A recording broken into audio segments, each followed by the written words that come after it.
السلام عليكم ورحمة الله وبركاته جرجرتو هردفتوني چانالي عبدالري تيچ ميديا جل جرتن هندنو ورين چانالا كنا فاريتاتن لايك شير سبسكرايب غوتني اكا ماتي عبدالري تيچ ميديا تدبلمتن ازني اتهما يوخان ازنو بچيزا ورين امو ماتي تاتني جل جرتن لايك ما في شير كومان تما غوتن سبسكرايب اللي دران غوتن وانتيف achumaan abdurrii akka guddistan isinitti himaadha.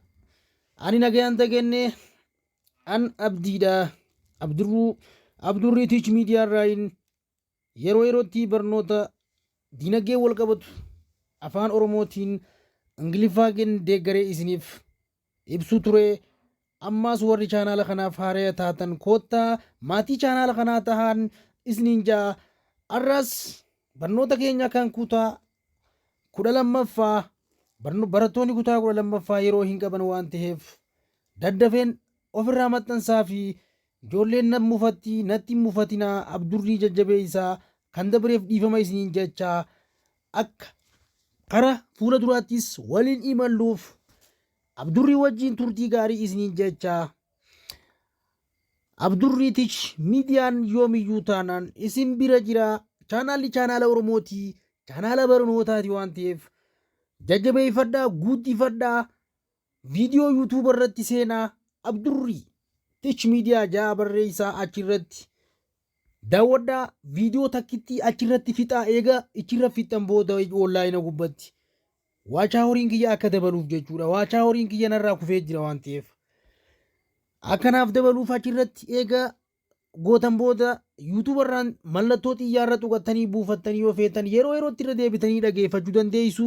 Barnoota keenya kan yeroo darbee addaan kunne chapter 2 aggregate demand and aggregate supply analysis kajuu waliin oofnee jirra. Arras mata duree biraa tii walitti deebinee jirra. Barnoota waliin turtii gaarii isiniin jechaa hordofaan isiniin jaa kara barnootaatti waliin haa imallu. Arra barnoonni keenya kaarraa maali? International trade effect jaa. International trade effect mata duree darbeerraa kan hafe jechuudha. International trade effect kana jechuun gaa maali? International kuni dhiibbaa daldala idil addunyaati. Amma fakkeenyaaf dhiibbaa daldala idil addunyaati jechuudha. International trade effect state inverse relationship akkuma gaafa kaan jechuudha. Hariiroon isaanii maal ture? Inverse relationship ture. Faallaa walii ture jechuudha. Between eenyu wajjin? Inverse eenyu wajjin ture? Price level fi quantity demand of real GDP wajjin jechuudha. Oomisha biyya keessaa in quantity demand irratti jechuudha. Quantity demand jechuun amma fakkeenyaaf quantity warreen wanta kana jechuun fedhii waan kanaati wanta kana oomisha kana barbaadan jechuun isaan kanaa fi gatiin uummanni kun ittiin barbaaduu fi warreen isa kana barbaadu asirratti yeroo maraa faallaa waliiti jennee turre established in through foreign what sector speeding. Haala kanaan kana jechuun maali? Dhiibbaa daldala idil addunyaa hariiroo faallaa sadarkaa gatii yookaanis baay'ina GDP yookaan gross domestic product isa dhugaan gaafatame gidduu jiru kan ibsu gabaabumatti ichi jidduu kan jiru kan ibsu. Kunis maali? Baasii damee alaatti yookaanis baasii damee alaatiin yookaan kan hundeeffame jechuudha. Sadarkaa gatii amma fakkeenyaaf gatii Itoophiyaatii fi Itoophiyaa keessaa ol ka'ee yoo jennee haa jennu fakkeenyaaf yoo jenne akkuma isa kaan jechuudha. Kun kan ta'e meeshaaleen Itoophiyaa keessaa meeshaalee biyya alaatii wajjin caalaa maali? Qaalaa ta'uudha bakka. Jarri kun yookaan meeshaan biyya keessaas qaalee meeshaan biyya alaa maal ta'a? Irra caalaa qaalaa kana caalaa qaalaa. Karaan akkanaa kun jechuudha. Lammiilee Itoophiyaa yookaanis biyya keessa yookaan biyya alaatis ta'e maali? Meeshaalee Itoophiyaa kana xiqqaatu yookaan galiin biyya keessa kan seenu akka xiqqaatuuf karaa nuu banaa karaa bana. Sababni kun ammoo garuu GDP'n keenya Itoophiyaa irraa gaafatamee akka yookaanis akka kufu taasisa maallaqni biyya keessa akka gatii duraan arganne taasisa jechuudha. Kana jechuun maali? As what this happens Ethiopian what would become relatively more expensive jaalal bar. That what? Foreign good. Wanti kun maal ta'a? Dhiibbaa uumaa jechuudha. Meeshaan biyya alaatiin seenu yoo gatiin isaa qaalee biyya keessaatiis daran itti qaala'e. Wanni kun maali? Deebi'ee dhiibbaa eenyu irratti fida? As a result, both Ethiopian and foreigner buy fewer what? Ethiopian good. Galiin biyya keessaa Itoophiyaa yookaan kan itti bittus maal ta'a? Daranuu haay ta'a jechuudha. Due to in quantity demanding jechuun fakkeenyaaf quantity demanding barbaaddonni Itoophiyaa real GDP kanaa jechuun maal ta'a ni qufa. Oomishni Itoophiyaadhaa biyya alaatti deemee gurguramee gatii guddaan harkisiisu yookaan biyya keessaas qaalee kan biyya alaattis qaalee jechuudha. Asitti miidhamaan eenyu ta'a kan Itoophiyaa gross domestic oomishni biyya keessaa kan Itoophiyaa daranuu ni qufa jechuudha. Maaliif? Gara lamaanuu walii qaalessee jechuun wanti kun inverse ta'ee faallaa waliiti jechuun asirratti negative impactidha. Akkasii qabadhu dabarfadhu. Change in quantity demand versus jaalala asirratti qotu. Kana jechuun amma dhageeffadhu. Change in quantity demand versus change in aggregate demand. Kana jechuun gaa jijjiirama baay'ina gaafatamee yookaanis kanaa wal cinaa jijjiirama fedhii waliigalaatii wajji wal cinaa qabnaa jechuudha. Jijjiirama fedhii waliigalaatii fi waan jijjiirama baay'ina gaafatamee jechuudha. Hangana naaf godhi jee ka gaafatamee fi change in quantity demand jechuun kan fedhii gaafatameeti. Hamma fedhii sanii fedhii hamma fedhii yookaanis isaan san qabanii fi change in aggregate demand. Isa maali? Isa jijjiirama fedhii waliigalaa jechuudha. Inni kun asirratti wal cinaa qabnee ilaalla versus goona. Hottu change in quantity demand. Change in quantity demand is real GDP brought about by what? Change in the price level.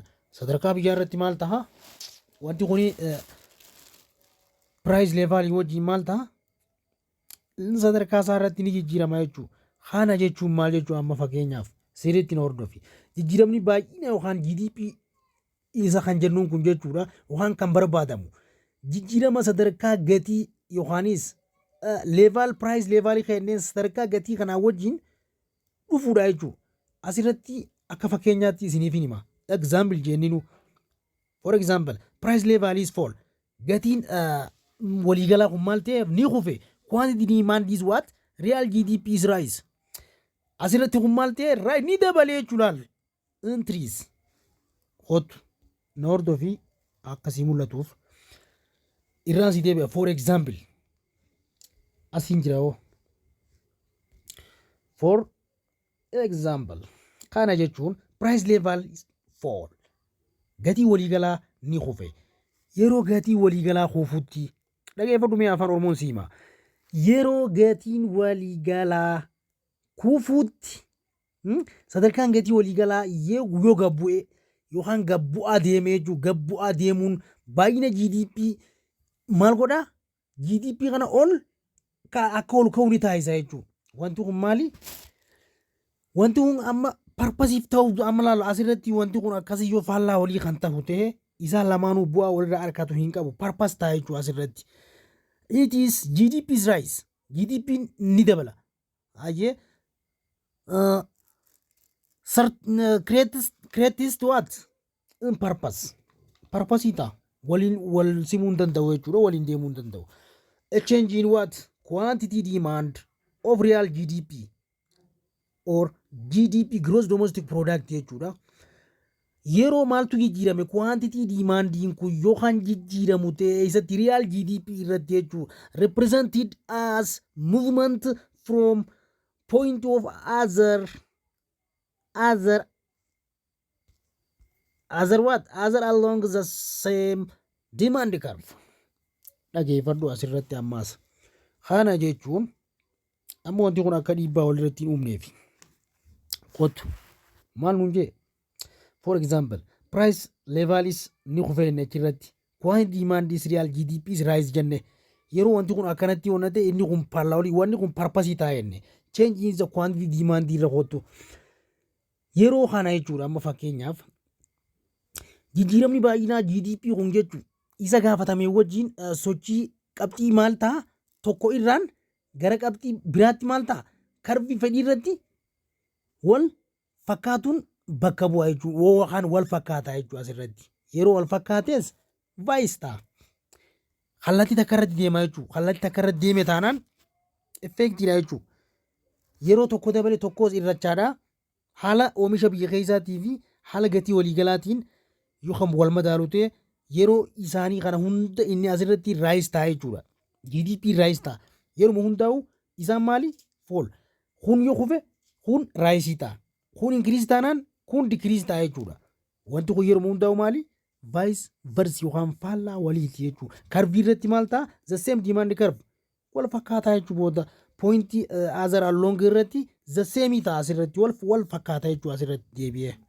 Karbiin kala shiftiin kallattii takka irra dhufaa jechuudha. Ni ilaalla. Change in the aggregate demand is what? Shift in the aggregate demand curve from what? AD. Aggregate demand 1 to what? Aggregate demand 2. Figure 2.2 irratti ilaallu. Dabarfannee ilaalame. Akkaataa inni itti wal fakkaataa ta'ee fi akkaataa inni itti maas faallaa walii ta'e jechuudha. Hootu. Price level A B hordofi. Price level A B. Change in quantity demand. Change in demand. Gartee aggregate demandiin akkuma reefu asirratti haa dhufu. Hootu isa kanarratti as koo. Increase in AD 0. AD 1 as jira. Isa asii kana jechuudha. AD 2 bakka kana jira. Gartee real domestic product asirratti inni maal ta'e decrease ta'e in AD 2 kun maal ta'e decrease xiyyaa kana laaluu qabdaati yeroo hundaa'u. Kun ammoo maal ta'e increase in AD 1. AD 1 increase yeroo ta'u AD 2 decrease ta'e jechuudha. Wanti kun yeroo faallaa oliitii jenne dirqama faallaa olii ta'e wanni kun maali? Wanni isa wal fakkeessee asirratti real GDP irratti the same curve irratti sarara wal fakkaataan wal cinaa darbee jechuudha. Isaan hundinuu akkana dhufan jechuudha. Wanti isa wal fakkeessee isaan lamaan kana waan biraatti akka bakka biraatti ittiin fidina. Kan wal fakkeessee maali? Kun decrease increase ta'us sararri karbiin isaa jechuudha. Shifti karbiin isaa the same wal fakkaataa pooyintii takka irratti sarara takka irratti wal cinaa dabree jechuudha. Sararri sadeenuu gartanii isa kana hundi jechuudha. Haala kanaan isa kana laaluu qabda. Yeroo xiyyaan kun xiyyaan takkichaan isarratti qaxxaamuru kun yaada ijoota akkasii ibsa. Achirratti hubadhu. Amma dubbisa irratti deebinee ilaallu. Hootu. Amma bakka kana deebinee ilaallu. Isuma reefu san irratti. For example. Isuma irratti haa deebinu. Akka isinii galuufi. For example. The price level is fall. The quantity demand of real GDP is rise. Certain is purpose taa'enne. Change in quantity demand is real GDP is what? Represent yoo kanaan bakka bu'e jechuudha jarri lamaanuu jechuudha. Change in quantity demand of real GDP is represented as movement. Yeroo jechuudha represented as move. Socho'ee wandarratti jechuudha sochii godhu ta'e. From one point wanni sararri isaa maal ta'a? Yeroo akkasitti deemee akkasitti qaxxaamuru move ta'ee akkasitti sararamu san jechuudha. Akkasitti sararri sadee wal cinaa deeme san. From point of other along the same demand curve jenneen ka. Gartee? Kanaaf change demand curve is real GDP is represented a movement from one point to other along the same demand curve jenneen asitti. Wal fakkaata. Mamiin qabnu nuti ilaallee turre waan ta'eef haala kanaan ibsama. Kanaaf fiigarii kanarratti gadi fageenyaan ichi dhaqnee ilaallee turre jechuudha. Isa kanaaf notice aggregate demand curve shift aggregate demand curve from AD to D to AD1 aggregate demand curve tokkoffaa curve lammaffaa yeroo laalutti figure lama tuqaa lamarratti tira ilaalija aggregate demand curve shift the what quantity demand of real GDP change through price level is remain constant. Gartee asirratti jarri lamaan price leevaliin asirratti maaliif jarri lamaanuu asirratti sarara wal fakkaataan ni qaxxaamure. Geeruu yeroo jarri lamaan kunis increase ta'e AD'n increase AD1 increase AD2 decrease gizee ta'utti change real GDP's change even though the price level is remain constant. Price level achirratti dhaabbataa ta'e constant ta'e jechuudha. General price level remain constant. Gartee gatiin waliigalaa yookaanis maal ta'e constant ta'e yeroo kana change is the factor quantity demand yookaan rewardin isaa maali right wordidha. Karaa harka mirgaatti gubbaarraa gad right wordii ta'e jechuudha. Maal ture asirratti maas hootu bakka kanatti bakka kanarraa hootu dhageeffadhu asirratti amma sirriin hordofi. General price level remaining constant gatii waliigalaa constant dhaabbata asirra ni dhaabbate. Any positive change asirratti positive ta'e maas wanti ni positive jechuun wanni san ni dabalaa jechuudha. Positive change in factor cases what right word wanni san karaa harka mirgaatti maal ta'e shiftiin isaa san karaa harka mirgaatti maal ta'e negative change karaa negatiiviitti karaa harka mirgaatti negative change idhaani shiftiin isaa gad bu'aa deeme jechuudha. Negative change gubbaarraa akkasii gad dhufeeti gama irrachuutti deeme AD karviin jechuudha. Left wardiitti karaa harka mirgaarraa karaa harka bitaatti yeroo sararamu irrachaa dhufe jechuudha. Including akka armaan gadiitti isa kana halaaluu nuun jee hootu isa halaallu qablaallaa anuma hordofi asirratti eessa jirra amma idduma jirru qofa laalladhu bakki jirru asirra jirra amma. General level income is people gatiin amma ummataa maalii waliigala gatiin sadarkaa waliigala gatii ummataa ni khayyame. Real interest rate dhalti dhugaas ni khayyame. Ammas level of economic activity in other country determined the level of export. Hunillee maal ta'e sadarkaa sochii dinagdee biyyoota biroo yookaan sadarkaa ala ergi yookaan biyya alaatti ergitee achirra as deebistu yookaanis liqiin argamu hundinuu maal ta'e sadarkaan sochii dinagdee kun hundinuu mataa isaa hundarratti maal ta'e dinagdee mataa isaanii keessatti ni raawwate asirratti jechuudha. Ni mul'ate gama dhumaatti ni mul'ate. Kanaaf level economic activity economy itself kuni sadarkaan gatii biyyaas ni mul'ate jechuudha. Kunneen kun maali? Faaktaroota isaati. Faaktaroota isaati. Maali? Faaktaroota isaatiin siin jee. Faaktariin ammaan tana fakkeenyaaf jijjiirama yookaanis change in what? Aggregate faaktarii qabaa inni faaktariin sun kan change in quantity eenyuti?